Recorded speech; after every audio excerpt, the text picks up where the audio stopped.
زما محترم انبیاء علیہم السلام باللہ دنیا تر علیگل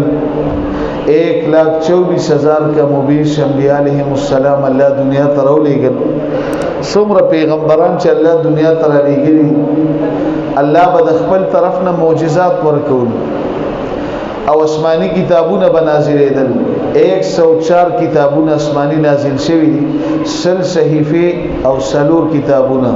تورات زبور انجیل قرآن پاک او پیغمبران راغلی دنیا ته 1,24,000 کم و بیش دا د انسانیت د هدایت د پر الله را لګلی نو پیغمبرانو تبا معجزات ملاویدل امت به د پیغمبر معجزات ولیدل دا غینه به متاثر شو اسلام به قبول کړ امام الانبیاء سید الانبیاء حضور اقدس صلی الله علیه وسلم الله خیری پیغمبر جوړ ک دنیا ته راولېګ او د نبوت رسالت سلسله په ختم شو ان الرساله والنبوه قد انقطعت پیغمبر علیہ السلام فرمایل رسالت نبوت ختم شو د عرفات په میدان کې پیغمبر علیہ السلام په آخري خطبه کې ارشاد فرمایي انا آخر الانبیاء وانتم آخر الامم ساخری پیغمبر تاسو آخري امت یې وختم بی الرسل وختم بی النبیون ما باندې د نبوت رسالت مهر لګي لا نبی بعدی ولا امت بعدکم نما نفس بل نبیشتا او نتاسو نفس بل امت شتا د نبوت رسالت سلسله الله ختم کړه وختم بی الرسل وختم بی النبیون ما باندې د نبوت رسالت مهر لګي ما نفس بل امت پیغمبر دنیا ته ناراضي تاسو نفس بل امت دنیا ته ناراضي ومسجدی آخر مساجد الانبیاء پیغمبر علیہ السلام فرمایل زما مسجد دا د پیغمبرانو په مساجدو کې اخیری مسجد دی په دې ځبانه د نبوت رسالت سلسله ختم شو او پیغمبر علیہ السلام باندې الله قران نازل کړ او حضور اقدس صلی الله علیه وسلم ته چې نبوت رسالت ملاو شو د جهالت تیری په مکه مکرمه کې خلکو بجوندې لونه خخولي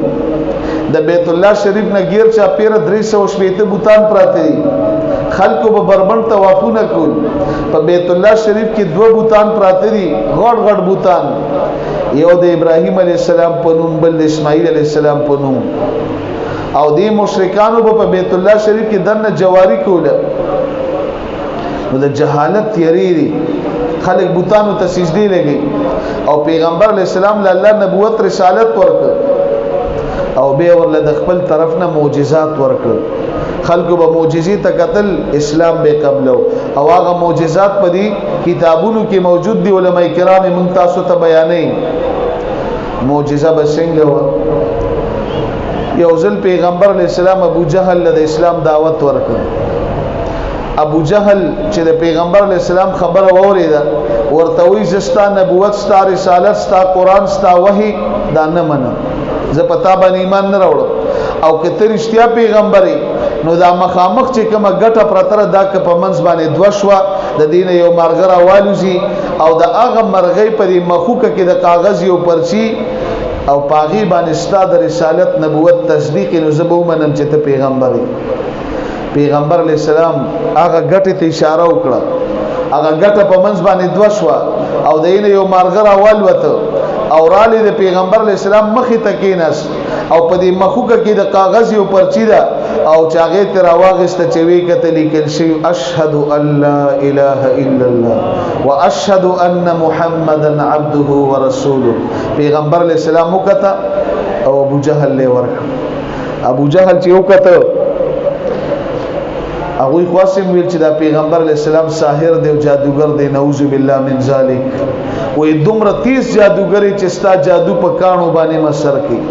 نعوذ بالله من ذلک دا جادو د پیغمبر علیہ السلام معجزه وا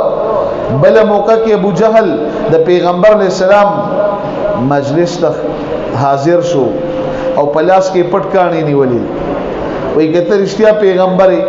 او ته چې ماته وحی راځي او قران نازلېږي او الله طرف ته خلق راولي ربلي او چې په ما ایمان راوړي دا راته وې زما په دې لاس کې سړي پیغمبر علیہ السلام تو فرمایل دا خو ډیر معمولی ته پوسو ستا پلاس کې چې دا کم سیز دی کدا زما د نبوت رسالت تصدیقو کی نو ابو جهل چپ شو او دا ابو جهل پلاس کې پټ کانی چغې کړې اشهد ان لا اله الا الله واشهد ان محمدا عبده ورسوله دی بدبخت کانی تو قتل پکار خدا و چې اسلامي قبول کړي په پیغمبر اسلام ایمان راوړي د خپل نووتل وی ډیر تیز جادوګری اوس پورې به جادو په منګه سر کو نعوذ بالله من ذلک اوس ته جادو په کانو باندې مسر کی دا د پیغمبر اسلام معجزه و دا جادو نه